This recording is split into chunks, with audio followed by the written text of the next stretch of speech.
first, since we just talked to him, what's he kind of, he talked about trying to be more of a leader this year. He's kind of the senior guy now, from seniority in the past. He kind of blend in. Are you seeing kind of change in his mindset now?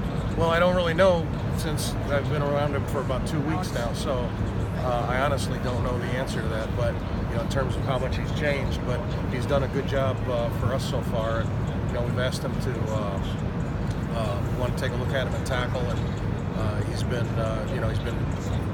great about that. He's like, wherever you want me to play, I'll play. So I know he can play guard. I just want to see if he can play tackle. But he's been great with the young players, and he's been great with the transition so far.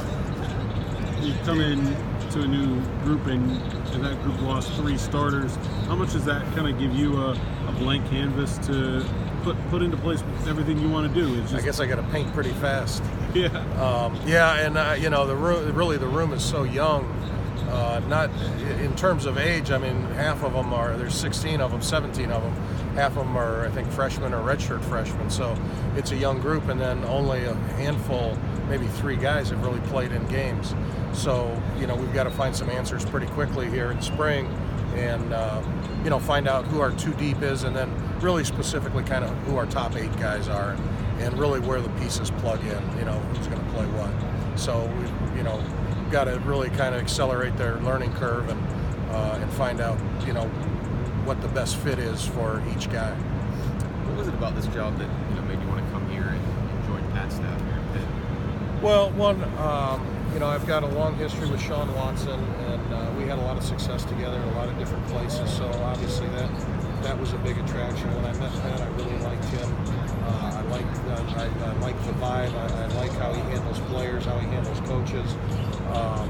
I've played against Pitt, I don't know, probably 10 times between Louisville, Virginia, and Notre Dame. And I hated every one of them. I was at Notre Dame when Pitt beat us in the old stadium, when Tyler Palko, I think, was the quarterback. And the thing about the Pitt teams is they're always tough, hard-nosed teams, and they really fit what at least I think probably my impression, probably a lot of people's impression is of Pittsburgh and the mentality here. And it's exciting to come in and work with kids that have that kind of mindset. How much of a factor was you wanting to be an O-line coach again too? Well, that was a big factor. I didn't really feel like I was going to let one man define who I was. I've been pretty good line coach for 35 years, and I've probably got a lot. I don't know if I have 35 more left, but I got a lot of juice left in the tank, so I'm ready to roll.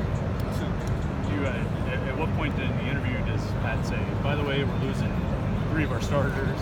Well, he didn't actually. I didn't know that until I met with them after I got hired, and they said, "Did you mention that 8 of these guys were freshmen or redshirt freshmen?" I said, we might have forgot to tell you that. So I don't think he really did, but it doesn't matter. We'll get them cranking and ready to roll.